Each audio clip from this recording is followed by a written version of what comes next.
Assalamu alaikum wa rahmatullah. Dear learners and viewers, how are you? I hope you are well by the grace of Allah.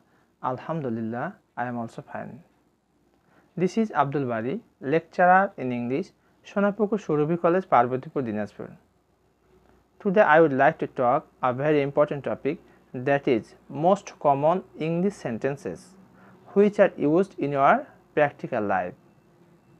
Let's get started and enjoy the class.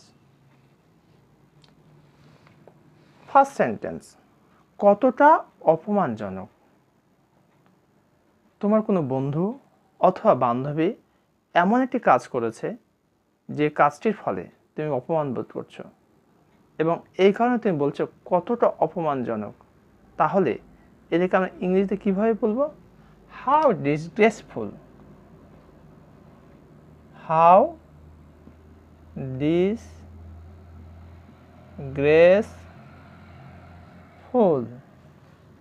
তাহলে কতটা অপমানজনক, how disgraceful. পিতা তার ছোট ছেলেকে বেশ বকতেছে, তখন পিতার বড় ভাই এসে বলছে বিশেষ কিছু হয়েছে এত বকাবকি। তাহলে এটাকে আমরা ইংরেজিতে কীভাবে বলবো? বিশেষ কিছু হয়েছে।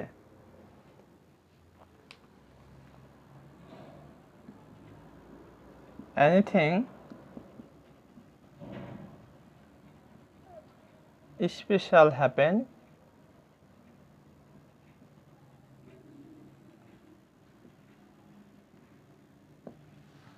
এখানে ঠিক বকাঝকা বিষয়টিকে আমরা না বলে বিশেষ কিছু হয়েছে বলতে সেটিও হতে পারে, অথবা খুব ভালো একটি কিছু হয়েছে সেই দৃষ্টিকোণ থেকে বলা হচ্ছে বিশেষ কিছু হয়েছে। এনিথিং স্পেশাল হ্যাপেন মানে খুব মজা করছে, হৈ হুল্লোড় করছে, তখন বিশেষ কিছু হয়েছে। Anything special happen. সময় মতো করে দিও। তোমার কোনো ভাই একটি কাজ দিয়েছে, তখন যাকে দিয়েছে তখন তুমি বলছো এই সময় মতো করে দিও। তাহলে সময় মতো করে দিও ইংরেজিটিকে আমরা কিভাবে বলতে পারি দেখি। ডু ইট, সময় মতো করে দিও, do it in time. In time বলতে ধরে নাও তোমার সকাল 10টার সময় তোমার স্কুল বা কলেজ, ইন টাইম বলতে তোমাকে 10টার আগে গিয়ে পৌঁছতে হবে, এটাকে বলা হয় ইন টাইম। আর যদি অন টাইম হয় তাহলে আগেও না পরেও না, জাস্ট 10, এটাকে আমরা বলবো অন টাইম। তো এখানে বলছে সময় মতো করে দিও, তো ডু ইট ইন টাইম মানে যে সময় দেওয়া হয়েছে সে সময়ের মধ্যেই করে দেওয়াকে আমরা বলবো ডু ইট ইন টাইম। ছেড়ে দাও। একজন ছোট বাচ্চাকে একটা লোক ধরেছে, বেশ কান্নাকাটি করছে, তখন পথিক আরেকজন যাচ্ছিল, সে বলছে ভাই ওকে ছেড়ে দেন, ছোট বাচ্চা, ছেড়ে দাও। তা let it be, let it be, let it be, ছেড়ে দাও, লেট ইট বি। মা তার ছোট মেয়েকে বেশ মারতেছে, মা থামাচ্ছেই না, তখন বলা হচ্ছে, অথবা ভাই তার ছোট বোনকে মারতেছে, বেশ মারতেছে, কিছুতেই থামাথামি নেই, মারছে তো মারছেই, এরকম সিচুয়েশানে আরেকজন এসে বলছে এই তোমার ছোট বোনকে মেরো না। তাহলে তোমার ছোট বোনকে মেরো না, don't hit your younger sister. তোমার ছোট বোনকে মেরো না, ইংরেজি কি হবে? Don't hit your younger sister. এখন আমি যদি বলি তুমি তোমার ছোট ভাইকে মেরো না, don't hit your younger brother. তুমি তোমার রিলেটিভকে মারিও না, ডোন্ট হিট ইউর রিলেটিভ। অর্থাৎ in such a way you can continue speaking. চলো কলেজের জন্য তৈরি হই, কলেজের সময় হয়ে গেছে, এক বন্ধু আরেক বন্ধুকে বলছে এই চলো কলেজের জন্য তৈরি হয়নি। তাহলে let's get ready for college.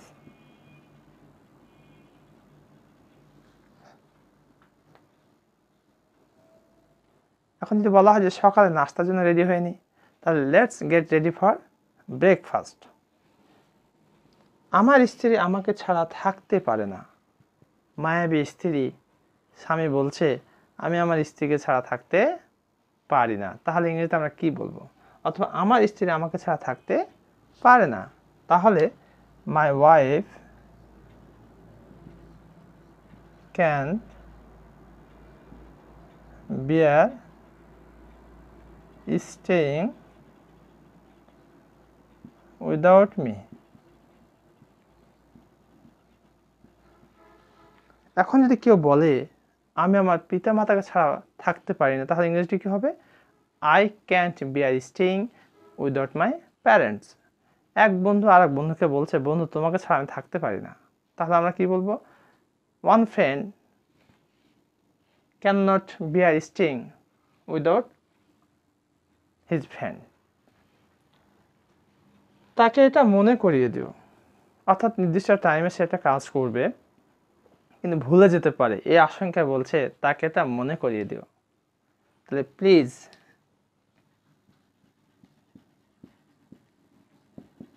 Remind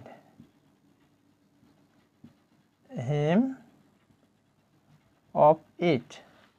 তাকে এটা মনে করিয়ে দিও, আমরা ইংরেজি কি বলবো?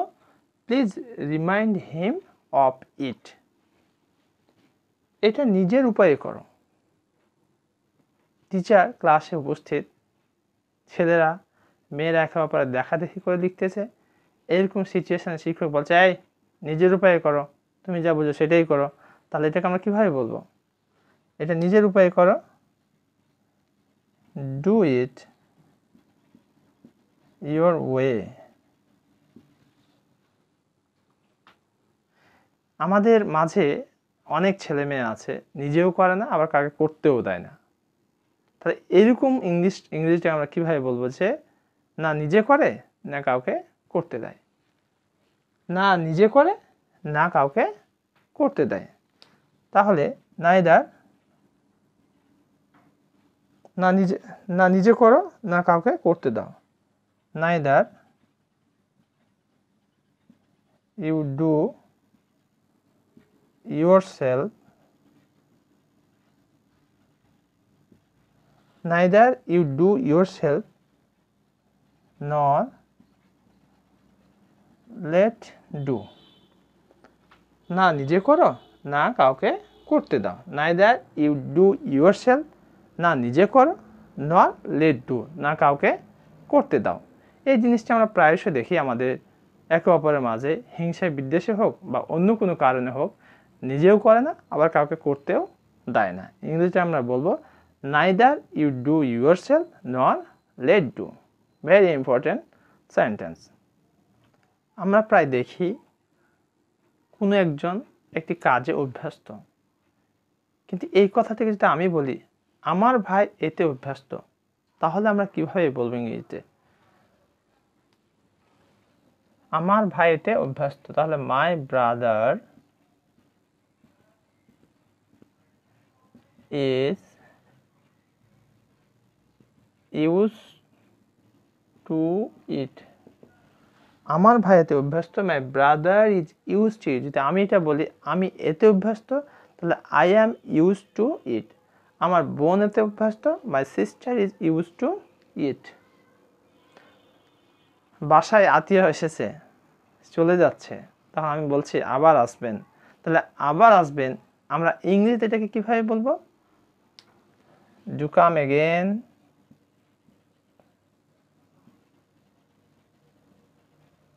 এখানে কাম এগেন বললেও বাক্যটিকে বলা যাবে, কিন্তু ডু কাম এগেন বলতে তার আশাটাকে আরো গুরুত্ব দেওয়া হয়েছে, যে আবার আসবেন, ভুলে যেন না। তাহলে ডু কাম এগেন, ডু দিয়ে এমফ্যাসিস অর্থাৎ জোর দেওয়া হয়েছে। প্রিন্সিপাল কলেজের শ্রেণীকক্ষে গিয়েছে, ছেলে মেয়েদের উদ্দেশ্যে বলছে এই তোমাদের কোনো কিছু কি দাবি আছে, যে কিছু লাগবে, ম্যাটেরিয়ালস। সায়েন্স গ্রুপের স্টুডেন্টদের বলছে তোমাদের কি কিছু লাগবে? তখন অনেকে অনেক কথাই বলেছে। এবার প্রিন্সিপাল কলেজের শ্রেণীকক্ষ থেকে বিদায় নেবে, তখন শেষে বলছে এই তোমাদের আর কিছু বলার আছে? তাহলে এটাকে আমরা ইংরেজিতে কিভাবে বলবো যে আর কিছু বলার আছে?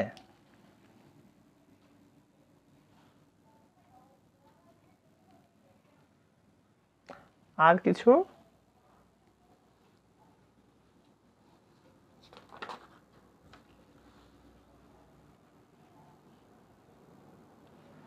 is there anything else?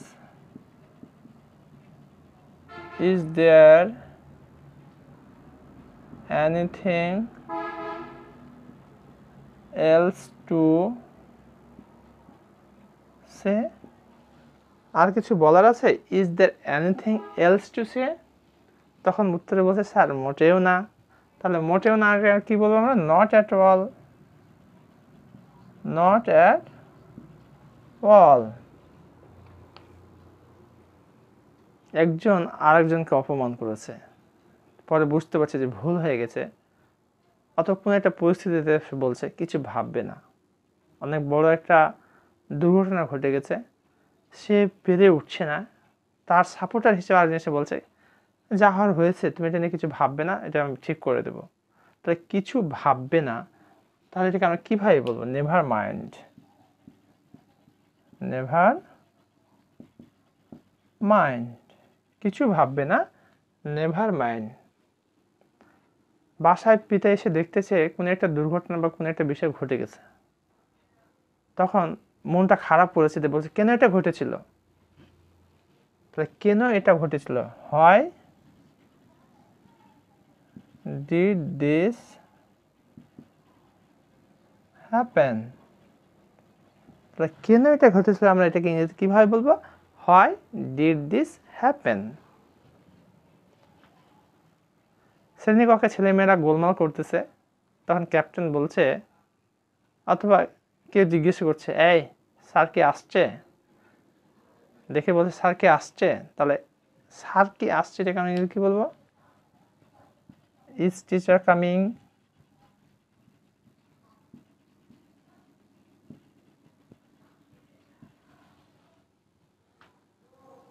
সকালবেলায় বা কোনো একজন আত্মীয় বা আমি বা কেউ আত্মীয়ের বাসায় গেছে, বাসা থেকে সে আত্মীয়ের বাসা থেকে ফিরে এসেছে, মা তখন জিজ্ঞেস করছে সকালের নাস্তা কেমন ছিল? তাহলে সকালের নাস্তা কেমন ছিল?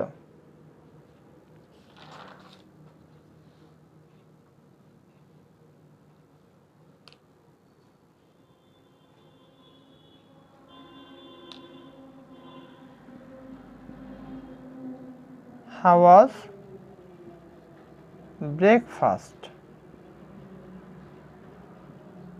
সকালের নাস্তা কেমন ছিল এটাকে আমি কি বলবো? How was breakfast? যদি বলা হয় রাতের খাবার কেমন ছিল, How was dinner? এইভাবে করে আমরা এটাকে কন্টিনিউ করতে পারি। রহিম কি এটা এনে দেবে? কোনো কিছু আনতে বলা হচ্ছে, তখন স্যারকে বলতেছে স্যার রহিম কি এটা এনে দেবে? তাহলে এটাকে ইংরেজিতে আমরা কি বলবো? Will Rahim bring it?